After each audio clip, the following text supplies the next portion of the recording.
All right, the moment you all have been waiting for, the introduction paragraph. So let me just do something real quick. Let's make this 12-point font. Nah, I like it 14. I'm just gonna do my own thing and let it be 14. Okay, so first of all, I'm just gonna go through and delete all this extra junk because I want it to be nice and neat. Okay. I'm also going to take away this highlighting. No one cares. Okay. So I decided what my thesis statement is going to be. I just think this is stronger and clearer to understand. So I'm going to leave it as this one. Okay. I'm going to pull up that literary essay writing guide as well. Okay. And I actually prefer my writing to be on this screen, so I shall let this one be over here, if you please. There we go. Perfect. Okay. And I'm going to make this one a little bit bigger. Just setting up my screen that's in a way that's more comfortable for me with my low vision. Thank you for your patience. Okay. Unfortunately, this is going to zoom in too. All right. So introduction paragraph. So here's my thesis. Okay. So we assume that we had written the thesis statement third. Okay. So now that we've got our concluding sentences, it tells you to write the context for the introduction paragraph. Okay.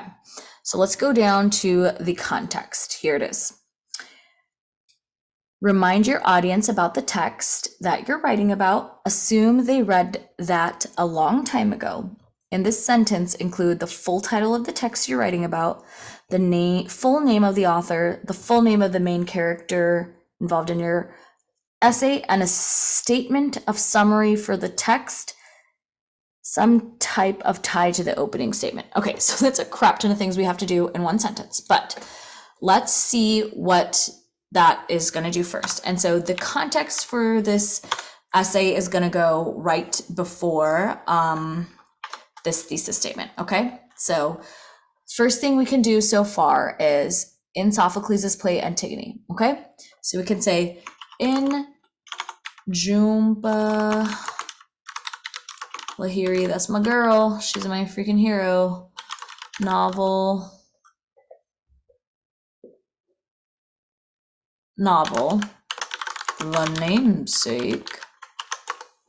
Okay, let's drop in the name of the character, Ashoke Ganguly. Ashoke Ganguly. Okay. Now, a statement of summary of the text. Okay, but it has to relate to the essay. Ashoke Ganguly. Ashoke Ganguly.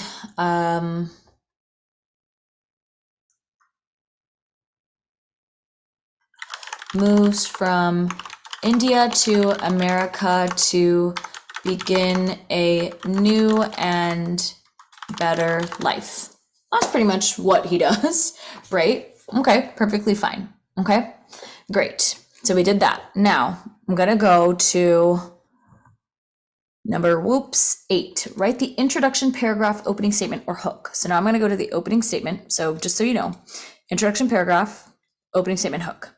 Okay, skip down your page and write your thesis statement first. Okay, once you've written that, think, what topic, 1 to 3 word idea is this essay going to be about? The good thing is that we know this essay is going to be about limitations, independence, and results. Okay, but if we had to say one word, like independence, think, what statement can you make about humanity that is generally true and supported within the literature, within the namesake that you're writing about? Go back to the top of your page and write that opening statement. For example, people choose to be loyal to different things based on many factors in their lives. Okay, so let's do that. This is going to be the first sentence, so getting excited. Okay, it's about independence. So independence. Let's start with this. People generally prefer to live to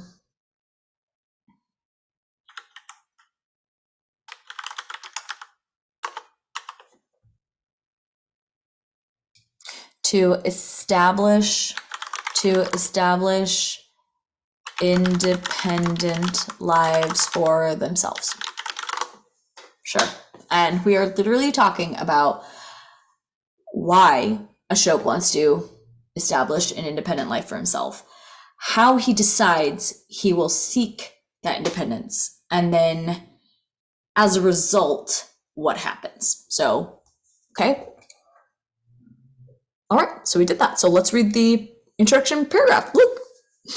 People generally prefer to establish independent lives for themselves. In Jupal Lahiri's novel, The Namesake, Ashoke Ganguly moves from India to America to begin a new and better life.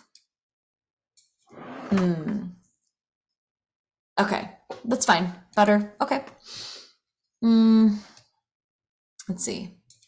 A better, more independent life. Okay. So one of the things here is, remember in this thing, the last thing, some type of tie to the opening statement. So that's why I changed the word that I did from new and better to begin a better, more independent life. Good. Now here's my thesis statement. To escape his traumatic accident, Ashoke decides to study in America, where he eventually takes on the responsibility and consequences, fireworks, of being a father and raising his children.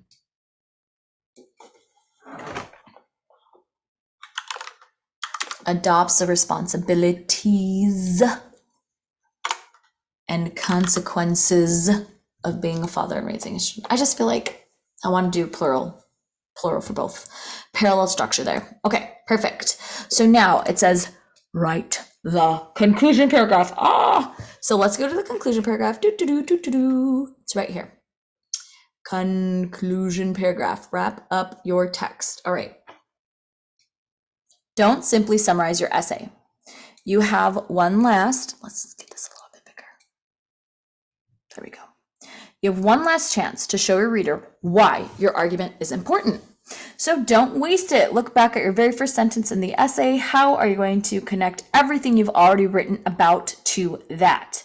How might you extend or offer nuance to the ideas that you presented already? Why should the universe care about your essay? Okay, so I am going to try to answer these 3 questions in my conclusion. Okay, well, let's read through the entire freaking essay first. This is what makes a good conclusion paragraph, guys. So we're just gonna do it. It's a beautiful essay. Come on, man. And I don't want to give you, sweetie, credit for my essay because it's not your essay. It's mine. All right, it's okay. Don't have a title yet. Let's make this a little bit bigger since we already dragged that over. I make this a little bit bigger too because it's late at night and my eyes are hurting, so why not? Okay. People generally prefer to establish independent lives for themselves. In Jupal Lahiri's novel, The Namesake, Ashoke Ganguly moves from India to America to begin a better, more independent life. To escape his traumatic accident, Ashoke decides to study in America, where he eventually adopts the responsibilities and consequences of being a father and raising his children. Raising children, like that better. The limitations Ashoke experiences are the traumatic memories he associates with living in India. In the train accident, the resulting trauma leaves Ashoke claustrophobic, and he has the strange habit of still pressing his ribs to make sure they're solid, even many years after the incident. Although Ashoke survives the train accident that he experiences in his 20s, the memories from that haunt him to his old age. Ashoke is probably suffering from post-traumatic stress disorder without realizing it. This is an indication of how truly scarring this experience is for Ashoke, which he somehow associates with living in India. For this reason, while lying paralyzed in bed after the accident, Ashoke imagines walking away as far as he can from India, the place in which he had nearly died.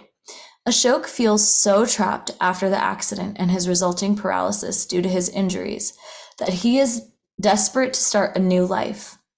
Ashoke is not only wanting to regain his ability to walk, but also create a drastic change in his life. As a result of the train crash, Ashoke is experiencing emotional distress while being literally confined to his bed in India. After considering Ghosh's words, Ashoke makes the decision to study in America to gain more independence and break free of his confinements. Ashoke, now paralyzed from his injuries, contemplates Ghosh's words, pack a pillow and a blanket during his time alone in those silent hours lying in bed. While on the train,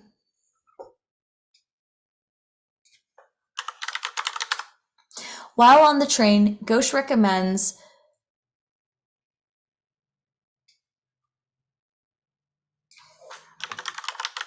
Ashoke leaves India and travels while his life circumstances still give him the opportunity to do so.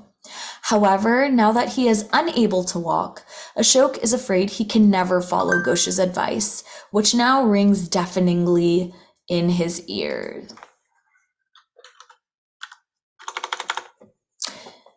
Ashoke internalizes Ghosh's advice and makes the decision to leave India and continue his engineering studies abroad in the United States without telling his parents.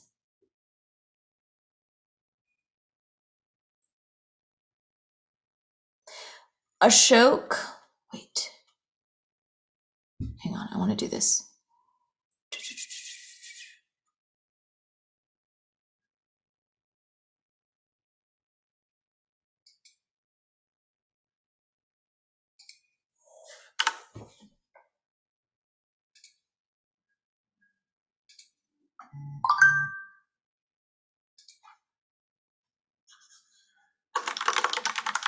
As a mantra. I'm just tying in some, culturally appropriate language there. Okay, sorry. Ashoke internalizes Ghosh's advice and makes the decision to leave India and continue his engineering studies abroad in the United States without telling his parents. Ashoke thinks he can find more independence and a better life in America away from his troubling past in India, which he judges as backwards and unrefined.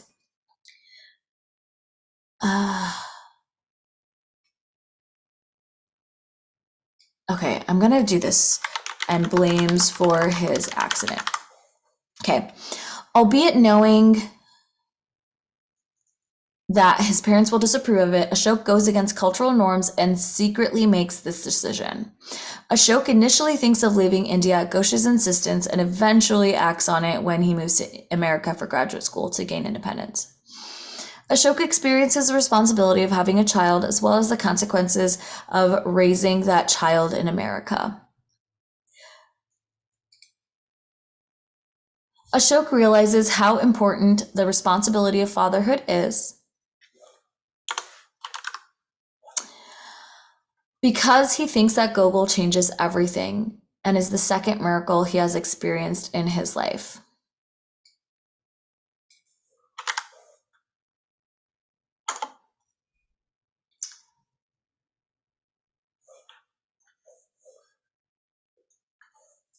Ashoke discovers his new life. Ashoke discovers his life has new meaning because of becoming a father, similar to many first-time parents.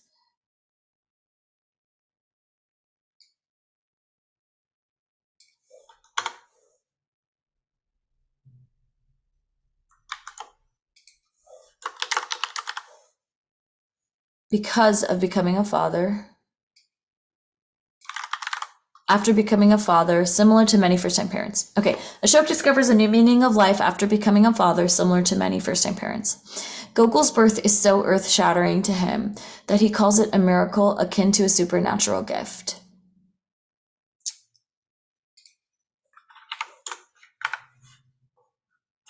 That is akin to a supernatural gift. He thinks of having a baby with the same magnitude as the train accident.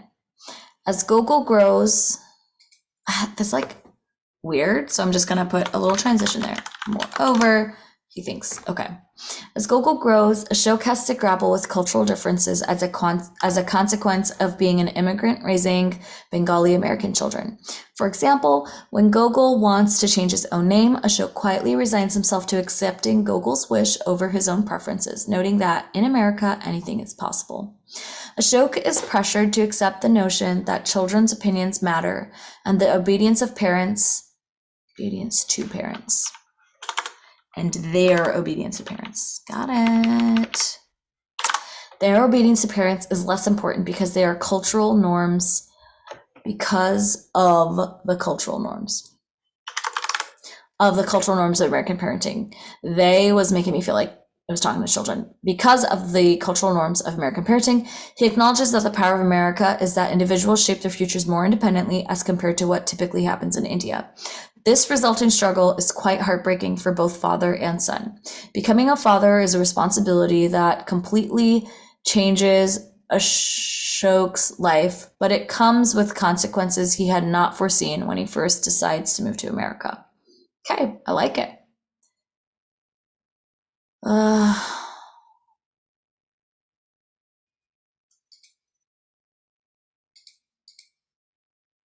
Okay, so how are you going to connect everything you've written about to that opening hook?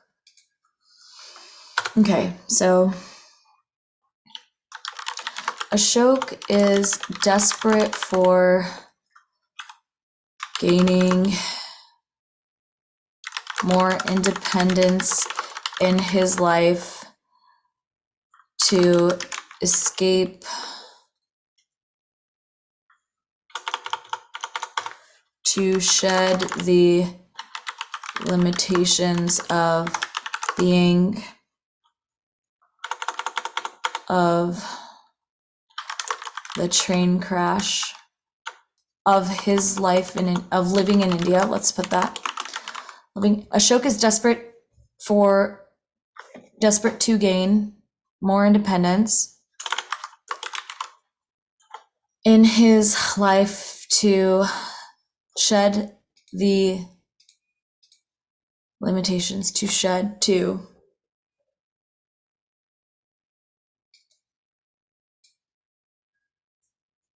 I'm thinking of a throw word. To cast off the limitations of living in India,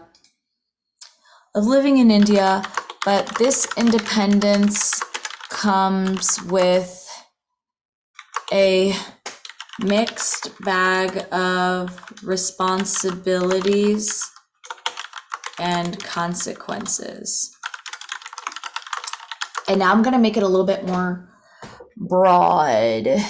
How might you extend or offer nuance to ideas you presented already? Why should the universe care? So I'm kind of going to extend it now. Just like many people experience in real life. Now we want to make sure we don't say you never know, okay? We don't want to go to second person. We want to stay in third person, or we want to keep it third person plural or third person singular like Ashoke, okay? Just like many people experience in real life, Ashoke's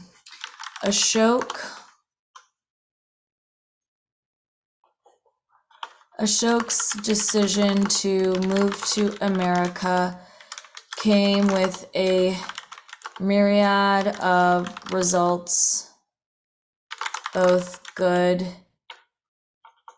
myriad of results, good, bad, and neutral.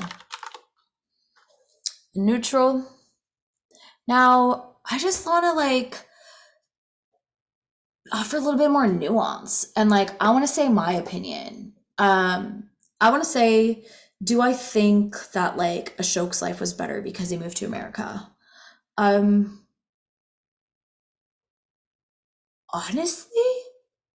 I think it really was because the trauma of being in India was so overwhelming for him. That I think even though he did have struggles that he might have not experienced after living in India, if he had been living in India, so I'm going to back up. So even though he had struggles that he probably wouldn't have experienced to as big of a deal like as harsh if he had decided to stay in India. I think that like mental, like PTSD, anguish, mental health issues would have been so bad. Like I think he would have had so many more triggers being in India than being in America. And I just don't think he would have gotten the help that he needed to overcome that PTSD. So I'm going to say, in the end, Ashoke's quality of life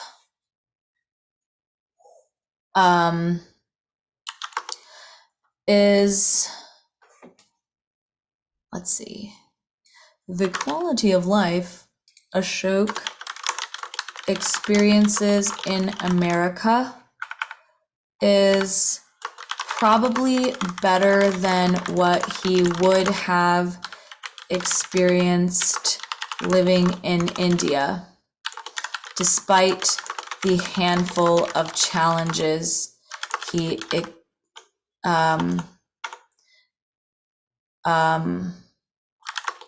does face as a father. Okay.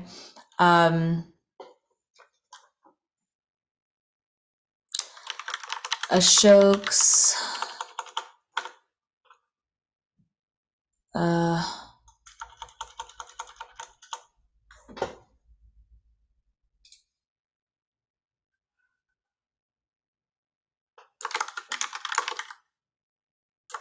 the severity of his PTSD. Okay. In the end, the quality of life Ashoka experiences in America is probably better than what he would have experienced living in India because of the severity of his PTSD, despite the handful of challenges. In the end, okay, we're going to put this. Despite the handful of challenges he does face as a father,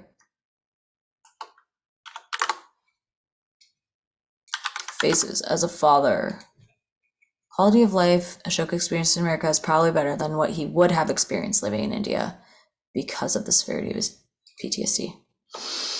All right. Do I want to extend any more?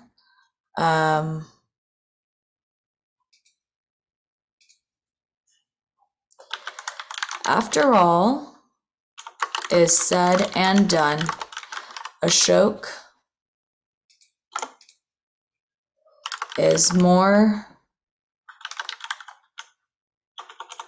turns out to Ashoke's mentality turns out is more aligned with the American way of life than the Bengali one. Traditional Bengali one. With the general American way of life. Okay, I like it. Oh God. Guys, I'm exhausted. This is just making me want to give you like a few extra days to write the essay. Okay. I'm not done yet. Oh my God. Okay. So go back up. I need to give myself a title. Okay. I always like to be like really cheesy and dumb in my titles. And if I can make like a pop culture reference or reference to an idiom, I want to do that. So do you guys know that song? INDEPENDENT. Do you know what that means? Right? She's got her own house. She's got her own car.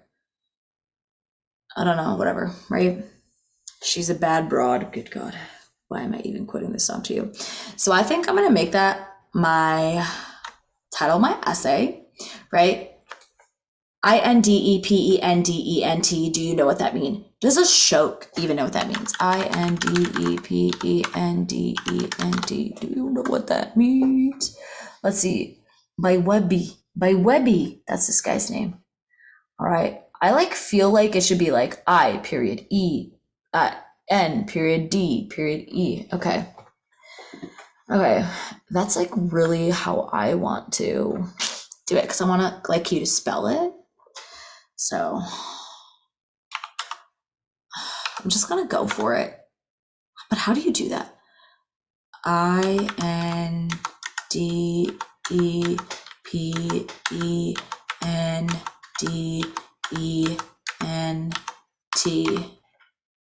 Okay, you know what? I'm gonna do it different. Independent.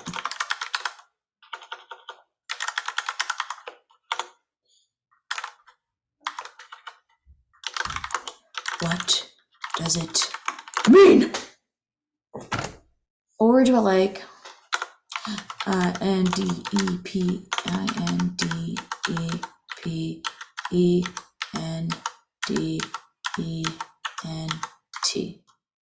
Do I like that better?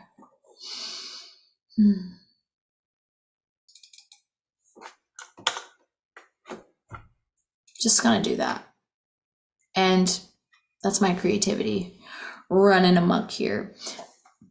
If I go back to print layout, you'll see that my header has come back. Okay. I'm going to do some revision things with you now in another video, but I am not going to do that tonight. God save me. I wanted to watch Monsters University tonight. And it's 10:40 and I haven't even updated my literary analysis essay guide with this, what do you call, with this new essay. Okay, I'm going to take a quick sec to pull out some of my old English essays and show you the insane titles that I came up with. This is my reward to myself for getting this far. So I'm going to stop sharing my screen. I'm going to pause my recording and then come right back. All right. High school writing portfolio, August 2005 to June 2009. Sunny Hills High School, baby, in Fullerton, California. All right. This one I was very proud of. And this is actually the wackiest title I've probably ever come up with. It's called Ye Old Promiscuity of Those Who Drink from Empty Soda Cans. And Mr. Rosencrantz wrote great title. If you can see, 97 out of 100. Dang, son. Should I bring these in? I'm just afraid that they're going to get lost and I will like cry tears of just tears. This was on Candide by Voltaire. Still Life Reincarnation and Pilgrim at Tinker Creek, Annie Dillard. Okay, not really excited about that. Tingly Death of Inactivity. This is the short story Young Goodman Brown and the novel Scarlet Letter. Okay, where is it at? 95 out of 100. Pretty darn good if I might say so myself. My English teacher never used to give me very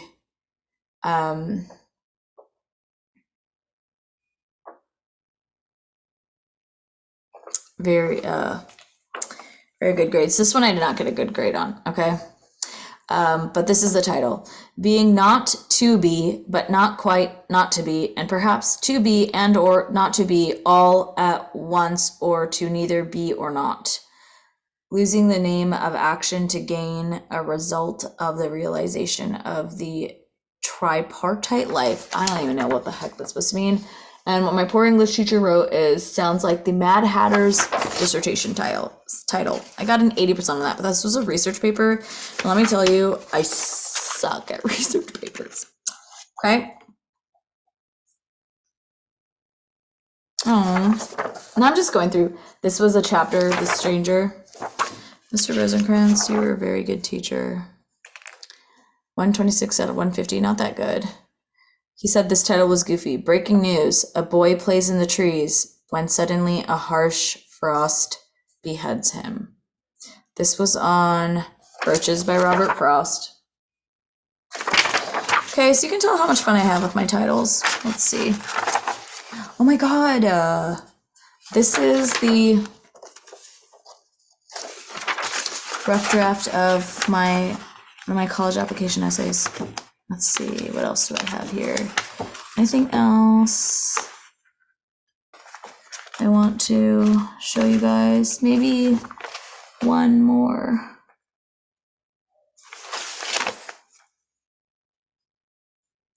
The Meridian of Two Worlds. Days of Obligations by Richard Rodriguez. I don't even remember this. That was my writing. We had to write these essays in class. Good God. All right, I'm gonna pause my video and see if I have any perfect scores. We'll see. All right, update. I found one that was an 8+. I believe this is based on the AP rubric. Is that right? I have another one here. No, I don't have the actual rubric.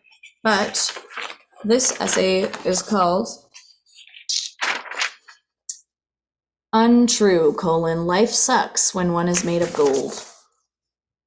I had to write these essays in class. This is before we had access to computers, y'all. I don't even know how he used to read these. Good Lord. Hey, Sam, I'm still recording a video. The camera on? Yeah, the camera's on. Is it recording? Yeah, it's recording. Okay, It's crazy. I don't know how I used to like write sideways and God knows. Okay. Thank God for computers. And this one I actually got 100 out of 100 on. Look at that. Where's my face? What? I'm recording a video. well, I need my knife. Okay, it's very weird. I need to go cut the cardboard, man. Okay, cut the cardboard. Ah! I'm trying to show that I have 100 out of 100 on this essay, but I can't, it doesn't show up. Oh! There we go. I got to brag in the last few minutes because, you know, I spent a very long time recording videos. This one is called Revival of Religion Upholds Democracy, which my teacher wrote sore thumb on. I don't know what that means. Do you know what that means? Hello? Okay. Revival of Religion Upholds Democracy. Yeah. What is that? Why did he write sore thumb there?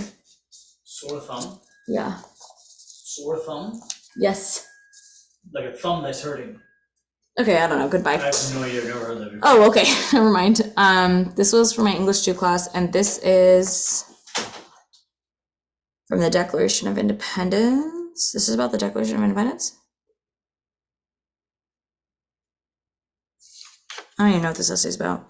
Oh, this essay is about Fahrenheit 451 and Brave New World. And I talk about the Declaration of Independence. Maybe it's a democracy, Declaration of Independence. Where's the rubric for this? I mean, the prompt. Yeah, it is some type of research situation. I don't have the prompt with me. Look at that. I got 100% on that. Look at me, look at me, look at me. All right, Grammarly revisions and Emily formatting video coming up sometime. Not right now. All right.